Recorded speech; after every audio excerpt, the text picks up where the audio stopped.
Si vous voulez exceller dans tout ce que vous faites, ces 5 règles sont faites pour vous. Vous étiez nombreux à attendre cette vidéo des 5 règles pour réussir d'Arnold Schwarzenegger. Avant qu'on commence, je vous dis tout de suite, il y a un passage assez violent dans la vidéo. Donc si vous êtes sensible au sang ou si vous êtes trop jeune, passez votre tour. Je pense que cette vidéo n'est pas faite pour vous. Pour les autres, c'est parti.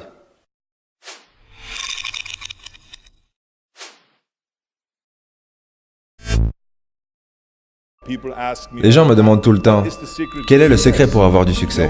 Et je leur réponds toujours, la version courte, c'est qu'il faut avoir des biceps qui font 55 cm. Et vous devez aussi être capable de tuer des prédateurs à main nue.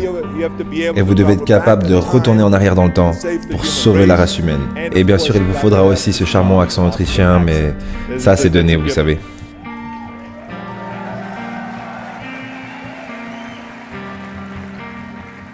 Mais aujourd'hui, vu que c'est un séminaire ou plutôt une conférence sur le sujet du succès, je pense que je peux vous donner une version un peu plus longue. La version longue, c'est qu'en fait, j'ai toujours eu 5 règles.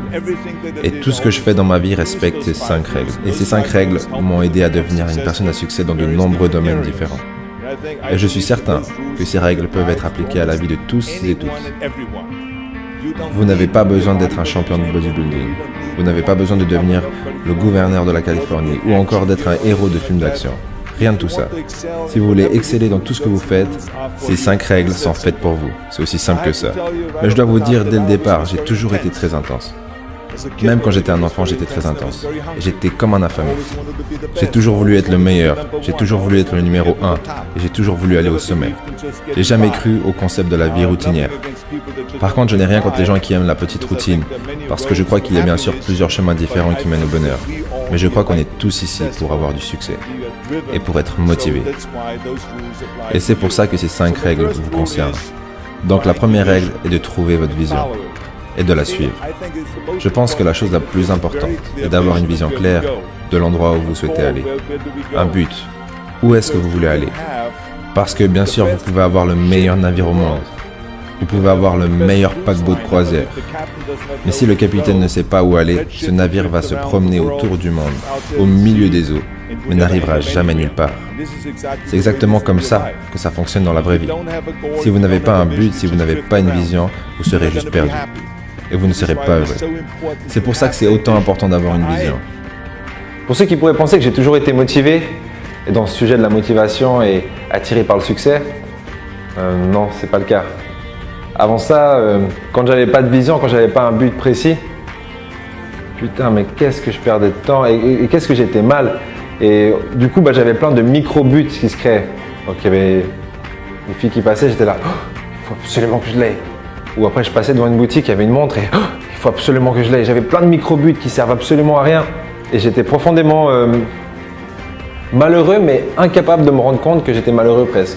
C'était mon standard de la vie. Et par la suite, j'ai commencé à me poser plus de questions. Et quand j'ai créé petit à petit une forme de mission pour moi-même et que je suis parti du principe que ma vie n'était pas juste une vie, mais une légende à vivre, là, ma vie a pris tout son sens. Maintenant, en ce qui me concerne, j'ai créé cette vision en Autriche. J'ai grandi après la Deuxième Guerre mondiale. C'était une période où l'Allemagne et l'Autriche ont perdu cette Deuxième Guerre mondiale. D'ailleurs, merci Seigneur. Mais le problème était que tout le monde était tellement déprimé après avoir perdu la guerre. Il y avait des problèmes d'alcoolisme, il y avait de la dépression, la situation économique était misérable. Le pays souffrait de famine. C'était un petit endroit renfermé sur lui-même. Je sentais que je devais sortir de là. Je voulais m'enfuir. Je ne pouvais pas vraiment me voir rester là-bas pour travailler. Rester là-bas pour travailler dans une usine ou dans une ferme. Ou encore suivre les traces de mon père et devenir un officier de police. Mais je ne me voyais pas devenir ça non plus. Mais c'est ce que mes parents voulaient. Ils voulaient que je devienne un officier de police et que je me marie avec une fille qui se serait appelée Heidi. On aurait eu plein d'enfants qui se courent les uns après les autres sur un fond musical magnifique. Mais ce n'était pas ma vision. Je ne voyais pas ça, c'était la vision de mes parents, pas la mienne. Et heureusement, un jour, à l'école, j'ai vu un documentaire sur les États-Unis. Et j'ai tout de suite eu cette réalisation. C'était là-bas que je devais aller. Je devais être aux États-Unis d'Amérique. J'ai aimé absolument tout ce que j'ai vu dans ce documentaire. Tout était si gigantesque. Je me souviens des buildings immenses, des ponts monstrueux, de ces autoroutes à 3 voies avec des magnifiques voitures, ces jets de superstars, ces plages où ils faisaient de la musculation et toutes ces choses. Je ne pouvais pas attendre d'y être. La question était juste, comment est-ce que je vais là-bas? Comment est-ce que je vais aux États-Unis? C'était pas un truc courant à l'époque, dans les années 50. Personne n'avait l'argent pour voyager. Mais un jour, j'ai eu la chance de trouver un magazine. Ce magazine m'a fait découvrir le chemin pour aller aux États-Unis. C'était un magazine sur le bodybuilding. Et sur la four, il y avait cet homme super musclé. Il était là debout comme Hercule. Son nom était Reg Park. Ce Reg Park était sur cette four et je me souviens que la four disait « Mr. Universe devient la star Hercule ». Je lisais les articles aussi vite que possible pour apprendre comment il a grandi en Angleterre, dans la pauvreté, et comment il s'entraînait 5 heures par jour, tous les jours. Il s'entraînait, il soulevait des poids, et ensuite il est devenu Mr. Grande-Bretagne. Et ensuite il est devenu Mr. Universe. Et ensuite, il a gagné une deuxième fois le titre de Mr. Universe. Et une troisième fois. Et juste quelques temps après, il s'est retrouvé à Rome, en train de réaliser le film Hercule. Il a gagné des millions et des millions. Avec cet argent, il s'est acheté une salle de sport en Afrique du Sud et il est devenu un propriétaire de salle de sport plein de succès. Et plus je lisais, plus je devenais certain et confiant par rapport à mon futur à moi. Après avoir lu cette histoire, j'étais tellement excité que je savais que je voulais devenir ma propre version de Reg Park. Je savais qu'il m'avait donné la méthode exacte pour réussir dans ma vie. Je pouvais me visualiser clairement étant le champion sur la scène, où il était devenu Mr. Universe. Me voir aller aux États-Unis, me voir réussir dans les films, et ensuite devenir riche et célèbre. J'avais cette vision claire comme de l'eau de roche. J'étais tellement heureux de savoir exactement où j'allais. S'il y a un point que j'adore chez Arnold, mon bon vieux pote Schwartzy, c'est qu'il était tout le temps en fait en quête de croissance. Là par exemple, il est fan de Reg Park, mais c'est pas pour autant qu'il se dit « Oh, j'aimerais tellement être comme Reg Park, je pourrais jamais y arriver, il est si bien, il est si bien, il est si bon. » Non, au contraire, en fait, il prend ça comme une cible. Et l'idée, c'est d'atteindre la cible. Mais en gros, ce qu'il veut réellement, c'est détrôner Reg Park. Et il en est fan. Et j'aime ce concept en fait de croissance. C'est même comme ça que nos molécules fonctionnent en fin de compte. On mange, on se colle, on s'inspire des plus grands pour ensuite prendre leur place. Et c'est un peu le mécanisme de la vie à tous les niveaux. Et c'est vraiment un aspect que j'aime bien chez Arnold. Depuis ce moment-là, tout ce que j'ai fait, malgré la quantité de travail et les niveaux de souffrance à travers lesquels j'ai dû passer, ça n'avait plus d'importance. C'était un chemin magnifique, parce que je connaissais l'objectif final. J'avais trouvé ma passion. La simple réalité est que si vous n'avez pas de vision, si vous n'avez pas un objectif, si vous ne voyez pas votre futur en face de vous, vous êtes juste perdu sans le moindre objectif. Et je pense que les chiffres parlent d'eux-mêmes. C'est pour ça que tant de personnes autour du monde ne sont pas heureux au travail.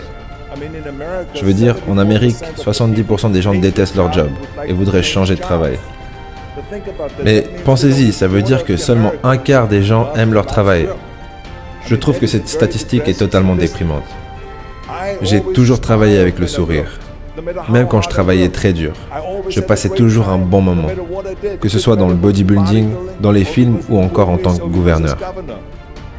Je me rappelle à l'époque où je soulevais de la fonte, les gens dans la salle venaient toujours vers moi me demander « Pourquoi est-ce que tu souris tout le temps comme ça ? Pourquoi tu es tellement heureux ? Tu dois soulever des poids hyper lourds et tu dois t'entraîner 5 heures par jour. » Et ils regardaient la tête des autres bodybuilders et des strongmen qui avaient l'air déprimés, épuisés. Ils avaient l'air misérables par rapport au fait qu'ils devaient soulever du poids. « Mais toi, tu n'as pas l'air misérable, tu as l'air heureux », ils me disaient. Et je leur répondais toujours « Je souris parce que je sais qu'à chaque rep que je fais, qu'à chaque set que je fais, qu'à chaque fois que je soulève un poids, je me rapproche d'un pas de plus vers le but de transformer ma vision de devenir Mr. Universe en réalité. » J'étais plus qu'impatient de pouvoir soulever plus de 220 kilos en squat, plus qu'impatient de faire 1000 sit-ups de plus qu'impatient de faire des développés couchés et de travailler mes biceps jusqu'à ce que je puisse plus bouger mes bras. Parce que je savais qu'à chaque répétition, je me rapprochais de cette scène où je serais champion. Pour tout vous dire, quand je soulevais du poids, J'avais même pas l'impression de soulever des poids en fait. J'avais l'impression de soulever un trophée en dessus de ma tête à chaque fois que je soulevais. Avec tous ces bodybuilders autour de moi et plein de gens en train de crier.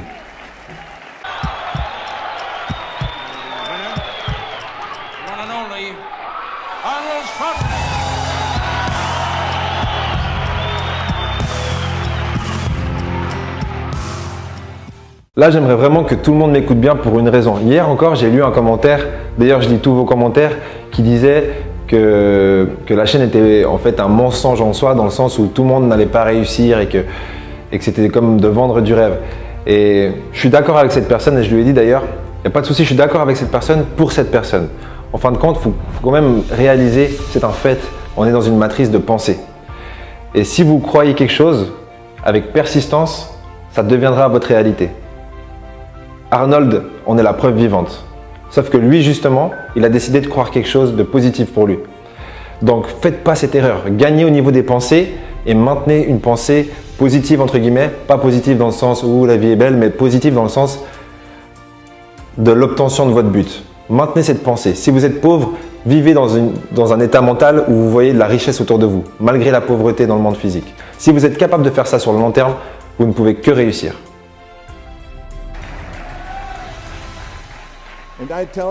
Et cette vision, comme je vous l'ai dit, ne m'a pas seulement aidé avec le bodybuilding, mais elle m'a aidé dans tout ce que j'ai fait. Je me souviens, dans l'industrie des films, il y avait souvent des scènes que je devais faire où je me suis blessé et que je souffrais. En fait, j'agonisais et je devais recommencer ces scènes encore et encore. Je me rappelle d'un événement en particulier dans le film Conan le Barbare.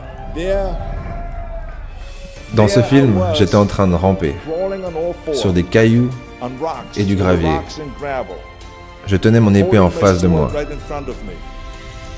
Et quand je rampais, la caméra me suivait à peu près 10 mètres de moi.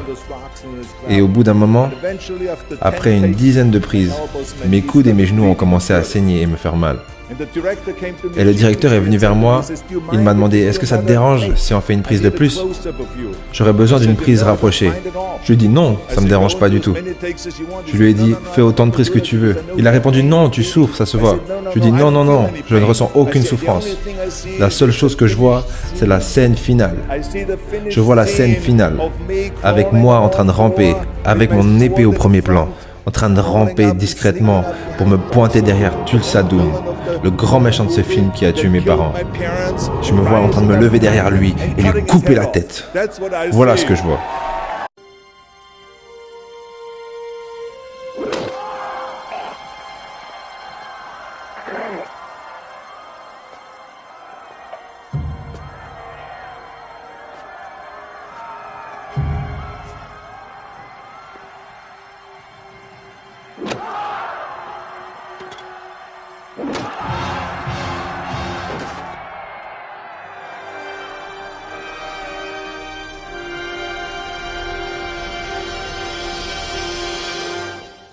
Je ne sais pas si vous venez de vous rendre compte de ce qui vient de se passer, mais Arnold vient de vous montrer exactement comment vous occuper de vos peurs et de vos insécurités.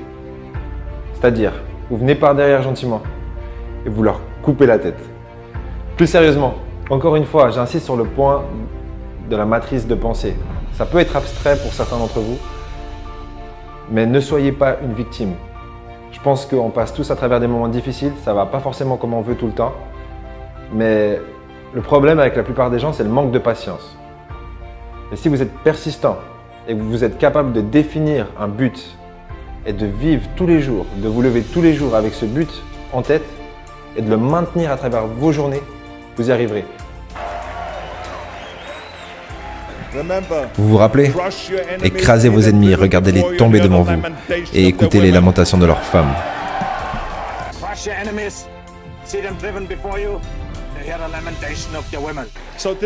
Donc c'est pour ça, c'est parce que je visualisais cette scène, c'est pour ça que je ressentais aucune douleur. Je m'en foutais de savoir que je saignais ou pas, parce que je savais que la douleur est temporaire. Mais le film, lui, était permanent. Et j'ai expliqué ça au directeur. Et c'est pour ça que j'essaye de vous dire qu'il faut toujours avoir votre vision. Et le reste suivra. Maintenant, ma deuxième règle est Pour découvrir la deuxième règle d'Arnold Schwarzenegger, tout ce que vous avez à faire, c'est vous abonner. Actuellement, au moment où je vous parle, on a 26 093 abonnés. Dès qu'on dépasse les 30 000 abonnés, on vous poste, donc le jour où on dépasse les 30 000 abonnés, on poste la deuxième règle pour réussir d'Arnold Schwarzenegger. Sinon, personnellement, j'ai adoré travailler sur cette vidéo. J'adore Arnold. Ludo qui a travaillé avec moi sur cette vidéo a kiffé également. Donc, si vous avez kiffé, laissez quand même un pouce en l'air et peut-être un petit commentaire.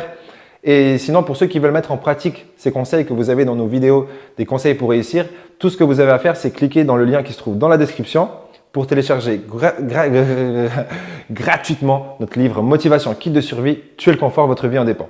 Ce sera tout. Je vous laisse avec un extrait de notre prochain épisode. La chose la plus importante que j'ai apprise, si je pouvais avoir 18 ans encore une fois, j'aurais espéré que quelqu'un me dise que dans le fond, personne ne sait vraiment ce qu'il fait.